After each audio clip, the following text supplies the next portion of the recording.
Welcome back students आज का जो मेरा सेशन है वो financial department in hospitality service के अंदर हम फाइनेंशियल डिपार्टमेंट को आज डिस्कस करेंगे। लास्ट सेशन में हमने प्लानिंग पे डिस्कशन की थी और प्लानिंग को बताया था कि अगर हम कोई हॉस्पिटैलिटी ऑर्गेनाइजेशन प्लान करते हैं तो उसमें क्या प्लानिंग होगी। अच्छा, उसमें सबसे इंपॉर्टेंट चीज़ आपकी फाइनेंशियल प्लानिंग होगी। फाइनेंशियल प्लानिंग क्या होगी? आपकी कॉस्टिंग होगी, आपका रिसोर्स के ऊपर नज़र होगी, साइटेड होगी कि आपने रिसोर्स किस तरह से इस्तेमाल करनी है। ठीक है। फिर अगर हम बात कर लेते हैं कि जो फाइनेंशियल डिपार्टमेंट्स होते हैं वो फाइनेंशियल डिपार्टमेंट्स अपना एक अहम रोल रखते हैं हॉस्पिटैलिटी ऑर्गेनाइजेशन के अंदर। ये सिर्फ इसलिए नहीं होता कि आपके हॉस्पिटैलिटी प्लान को एग्जीक्यूट कराते हैं, बल्कि ये इसलिए भी होता है कि आपका जो सिस्टम है वो किस तरह से गवर्न करेगा या किस तरह से आप उसको लेकर चलेंगे। तो ये एक इम्पॉर्टेंट एलिमेंट होता है। इसके बाद अगर हम बात कर लेते हैं इसकी डिफरेंट चीज़ों के ऊपर, तो ये चीजें क्या होती हैं बेसिकली। पहले हम बात कर लेते हैं बजटिंग एंड फाइनेंशियल प्लानिंग। पहले देखिए, हॉस्पिटैलिटी ऑर्गेनाइजेशन में सबसे पहली चीज हमारे पास होती है जी बजटिंग एंड फाइनेंशियल प्लानिंग, यानी हम जो है वो बजट किस चीज को कैसे कर सकते हैं। ठीक है, बजटिंग कैसे हो सकती है। फिर हम फाइनेंशियल प्लानिंग को देख लेते हैं कि फाइनेंशियल प्लानिंग कैसे हो सकती है। ठीक है, अगर हमारे पास देखिए हमारे पास बजट है, ठीक है, और हमारे पास जो बजट है वो बजट एक लिमिट में है, हमने उसको इस्तेमाल करना है। तो ये हमने सोचना है कि वो कैसे इस्तेमाल होगी, कैसे उसका इस्तेमाल किया जाएगा। ये तमाम बातें जो है हमने सोचनी होती हैं, इसीलिए हम उसको बहुत प्लान करते हैं। फिर उसके बाद फाइनेंशियल प्लानिंग क्या होती है? फाइनेंशियल प्लानिंग ये होती है कि अगर आपके पास जितने भी अमाउंट है आप उस अमाउंट को एनमली कैसे यूज करोगे। बेसिकली हॉस्पिटैलिटी ऑर्गेनाइजेशन में एनमली प्लान किया जाता है, ना कि वो एक ही दफा में प्लान कर दिया जाए। वो एनमली प्लान होता है और उस प्लान को ही एग्जीक्यूट किया जाता है। उसमें थोड़ी रेजिलियंस रखते हैं, फ्लक्चुएशन रखते हैं ताकि वो फ्लक्ट हो जाए। ठीक है। उसके बाद अगर फाइनेंशियल रिपोर्टिंग, अब फाइनेंशियल डिपार्टमेंट का दूसरा काम ये होता है, ये फाइनेंशियल रिपोर्टिंग करता है। फाइनेंशियल रिपोर्टिंग क्या करता है कि आपको बताता है कि आपका कितना फाइनेंस आ रहा है, कितना फाइनेंस जा रहा है, आप कितना जो है अर्न कर रहे हो, कितना आपको नुकसान हो रहा है, कहाँ कहाँ आपको नुकसान हो रहा है, कौन कौन से बॉर्डर्स हैं। ये बॉर्डर्स भी आपके अलाइन करता है। ये एक तरह से एक रिपोर्ट पेश करता है financial situation of the hotel, जो कि डायरेक्टर्स और इन्वेस्टर्स को दी जाती है कि जी ये हमारी होटल की प्रोग्रेस रही है, और बेसिकली ये प्रोग्रेस है या ये उसको लॉस हुए या ये फायदे हुए, जो भी चीज होती है वो एक तरह से रिपोर्ट बन के जाती है जो इन्वेस्टर्स विजिट करते हैं। फिर उसके बाद आता है आपका रेवेन्यू मैनेजमेंट।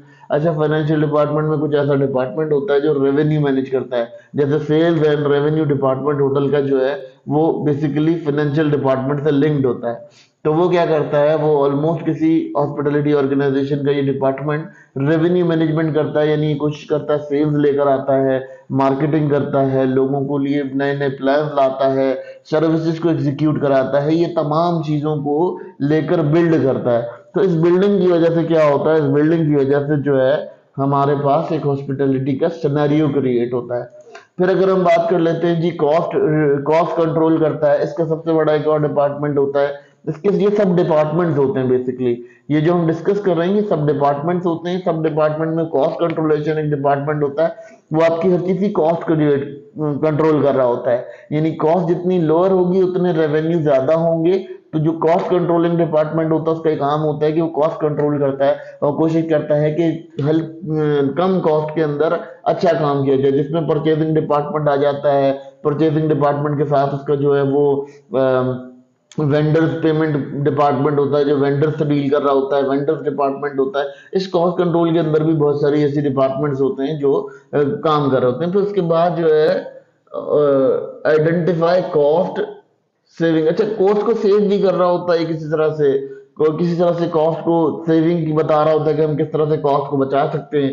फिर अगर हम बात कर लेते हैं अकाउंट पेबल और, अच्छा इसमें क्या होता है, अब इसमें पता है क्या होता है, ये बड़े मजे की बात, कॉस्ट से बाद ये अकाउंटिंग पे आ जाता है ये डिपार्टमेंट, और उसमें एक सेक्शन ये होता है जो अकाउंटिंग डील कर रहा होता है। अकाउंटिंग क्या होती है कि जो आपका पेमेंट आपने करनी है, जो पेमेंट आपको रिसीव हुई है, उस तमाम का एक हिसाब खाता बन रहा होता है। वो भी एक डिपार्टमेंट होता है जो डिपार्टमेंट अपनी पूरी रिपोर्ट क्रिएट कर रहा होता है।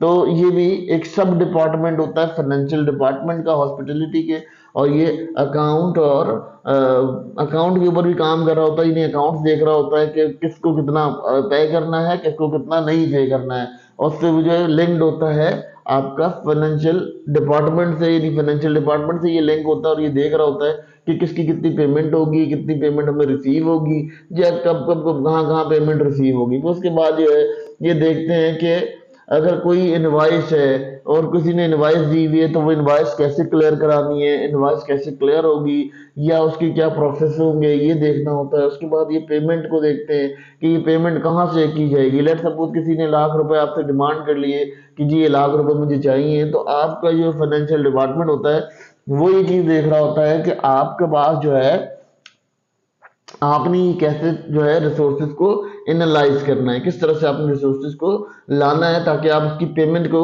वेरीफाई कर सको और अपनी इनवाइसेस क्रिएट कर सको। ठीक है, फिर अगर हम बात कर लेते हैं जी पेमेंट और पेमेंट फॉर्म्स कस्टमर। अच्छा, अब ये जो है अगर कुछ कस्टमर ने पेमेंट करनी है तो ये उनको भी इंगेज करता है, कॉलिंग करता है, रिकवरी कराता है कि जी किसी कस्टमर के पास कोई पेमेंट मौजूद हो तो ये उसको कॉल करके बावर कराता है कि जी आप अपनी पेमेंट कर दें, और जो भी कंडीशन है। फिर ये क्या करता है, ये लिक्विडिटी करता है और फाइनेंशियल स्टेबिलिटी प्रोवाइड करता है। फाइनेंशियल स्टेबिलिटी क्या, कि किसी वक्त में ये जो है देखें, एक वक्त में ये 10,000 रुपये भी खर्च करने को तैयार हो जाता है डिपार्टमेंट, और एक वक्त में ये डिपार्टमेंट जो है वो 9 रुपए में या 9,000 रुपये में काम करा लेता है, जो 10,000 में होना होता है, लेकिन उसे 1,000 रुपये से वो कभी किसी वक्त में 11,000 रुपये खर्च करने का एलिजिबल हो जाता है। तो ये इस तरह की कुछ इसके फंक्शंस होते हैं, इस फंक्शन से ये गुजरता है फाइनेंशियल डिपार्टमेंट, यानी ये कभी सेविंग करता है और कभी ये उसको पूरा कर रहा होता है। तो ये एक तरह से ठहराव पैदा कर रहा होता है होटल के अंदर। ठीक है,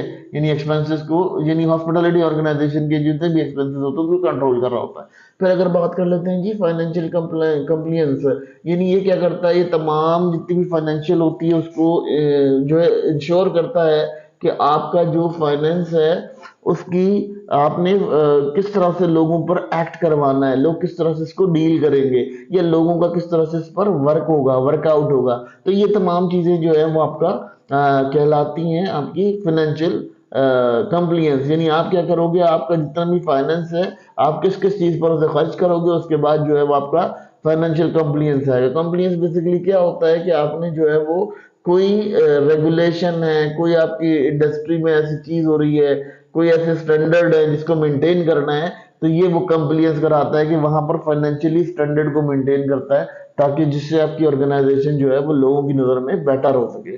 ठीक है, फिर उसके बाद अगर हम बात कर लेते हैं यहाँ पर फाइनेंशियल एनालिसिस। ये फाइनेंशियल एनालिसिस करता है कि कब हमें ज्यादा सेल हुई थी और कब हमें कम हुई थी। तो इसका भी एक सब्जेक्ट, ये सेक्शन होता है जो फाइनेंशियल डिपार्टमेंट का, वो फाइनेंशियल एनालिसिस पेश कर रहा होता है कि कब हमारे पास काफी ज्यादा रेट, कब हमने ज्यादा अर्न किया था, और पिछले साल की निस्बत इस साल हमने ज्यादा अर्न किया है, या पिछले साल की निस्बत इस साल हमने कम अर्न किया। तो ये तमाम चीजें जो है वो फाइनेंशियल एनालिसिस के अंदर वहाँ डील की जाती हैं। और उसके बाकायदा ग्राफ होते हैं इनके पास, और बहुत सारी चीजें ऐसी होती हैं, ऐसा मटेरियल होता है जिससे वो उसको शो करा सकते हैं। फिर ये जब ये भी बताते हैं कि कितना हमें। अच्छा, अब हम करते हैं टैक्स कंप्लियंस। ये टैक्स के जितने भी मामलात होते हैं, यानी हमें टैक्स पे करना है या हमारी ऑर्गेनाइजेशन ने टैक्स पे करना है, तो इस डिपार्टमेंट का ये काम होता है कि उसने टैक्स डिपार्टमेंट को भी डील करना होता है, टैक्स डिपार्टमेंट के अकॉर्डिंग उसको उसकी फैसिलिटेशन करनी होती है, उसको डिपेंड कराना होता है कि उसकी जो नेचर ऑफ जॉब है वो कैसे होगी, या किस तरह से उसको डील किया जाएगा। ये तमाम बातें जो है वो यहाँ डील की जाती हैं, यहाँ डिस्कस की जाती हैं। और ये टैक्स रिटर्न के ऊपर बात करता है कि टैक्स रिटर्न कितना आएगा, और टैक्स रिटर्न के अकॉर्डिंग आपको कहाँ कहाँ आपकी कॉस्ट जो है, वही अगेन कॉस्ट से लिंक कर जाता है कि अगेन कहाँ कहाँ आपकी कॉस्ट जो डाउन होगी जब आप टैक्स जो है रिटर्न रिटर्न आपको टैक्स का फाइल होगा और रिटर्न मिलेगा आपको टैक्स का। तो ये कंडीशन होती है, ये आपका जो है बहुत इंपॉर्टेंट एक एलिमेंट होता है जिसको हम यहाँ डिस्कस कर रहे हैं। फिर अगर उसके बाद कहते हैं ये रिस्क मैनेजमेंट करता है, ये फाइनेंशियल रिस्क को मैनेज करता है। यानी फाइनेंशियल रिस्क में क्या है कि आपके जो फाइनेंशियल हैं, फाइनेंसिस हैं, वो फाइनेंसिस कैसे मेंटेन होंगे, कैसे उसको वो किया जाएगा, कैसे उसमें जो है वो अगर कहीं कोई प्रॉब्लम आती है तो उसको कैसे हैंडल किया जाएगा, ये तमाम चीज़ों को वो देख रहे होते हैं। वो सर्टनिटीज को फाइंड कर रहे होते हैं कि जी अगर हमने ऐसी कोई इम्प्लीमेंट की तो हम इस चीज़ को नुकसान करेंगे, हम ये चीज़ कोई करेंगे तो इससे ये नुकसान होगा हमें। उसके बाद ये है वो टेक्नोलॉजी के इंटीग्रेशन करते हैं। टेक्नोलॉजी की इंटीग्रेशन क्या करते हैं कि आपके जितने भी फाइनेंशियल इक्विपमेंट्स काम कर रहे होते हैं उनको वो बहुत इंटीग्रेट करते हैं, उनको अपग्रेड करने के ऊपर उनके ऊपर काम करते हैं।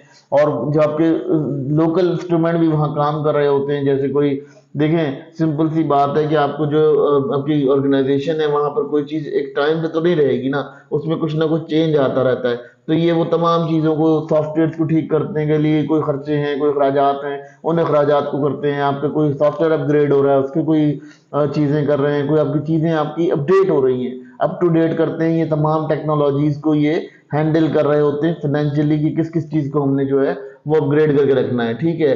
फिर उसके बाद ये करते हैं कि तमाम जितनी भी जो आपकी टेक्नोलॉजी होती है उसका लिवरेज कम करते हैं, उसकी यूजेज कम करते हैं, जिससे उनको क्या होता है, उससे कॉस्ट कंट्रोल करने में आसानी होती है और उनका रेवेन्यू मेंटेन हो जाता है।